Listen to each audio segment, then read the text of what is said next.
So I published a bad book, but here is why that was a good thing. Hey everybody, I'm Elijah. I run HeyComics.com, where I release indie books. I've been writing for a long time, and I decided to put out one of the first books that I ever wrote, which is miles away from where I am now, and the other products that I'm very confident in.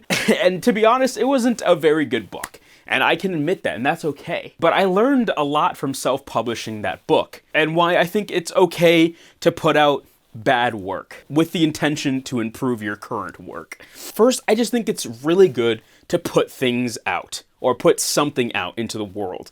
Especially when you're a writer, you stay inside all day and you kind of just write all by yourself. And you might share with your friends and family, and that's great. But besides your friends and family who might just say, hey, that's really good, what are you going to do? You might not have money, or you're an introvert and don't want to go into a writing group or something.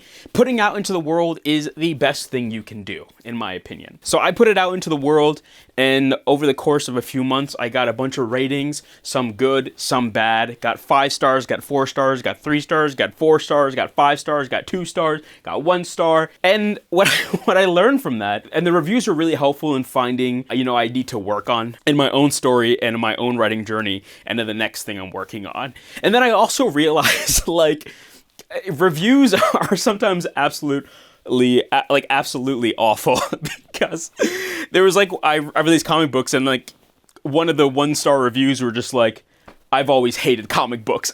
Okay, why did you read it? So I learned to take reviews with a grain of salt, but I also learned some of my weak points that kept getting pointed out consistently by the reviews that found their way to my page. And that's great. I really appreciate that, because I feel like I always have blind spots, and even if you're getting a beta reader or anything, especially if you're paying somebody to do it, they might go just a little bit easier on you. So it's really great to get feedback from people who spent their money on you.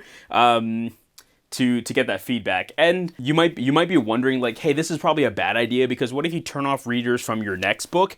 And usually if you're doing minimal marketing, you're not going to have that many readers for the first time. So just getting just putting it out there is really good.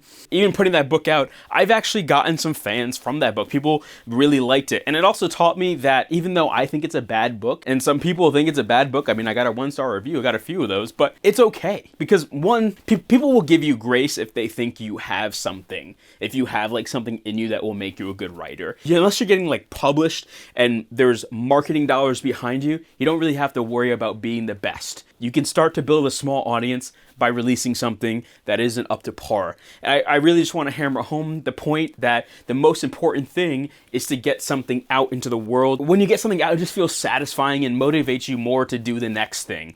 A lot of people don't ever finish something, and they will never get to where they want to be. So finishing something, putting it out into the world, even if it's bad, is probably the best thing you can do as a writer, or an aspiring writer. That's all for today's rant. I hope that made sense and helps you. Let me know what you thought in the comment section down below. And if you like comic books, or if you don't like comic books and want to give it a chance, head over to HeyComics.com. One of my ongoing comics just got featured on Webtoons as a staff pick. So people are enjoying it. Hope you enjoy it too. Okay, goodbye now. See you. Goodbye.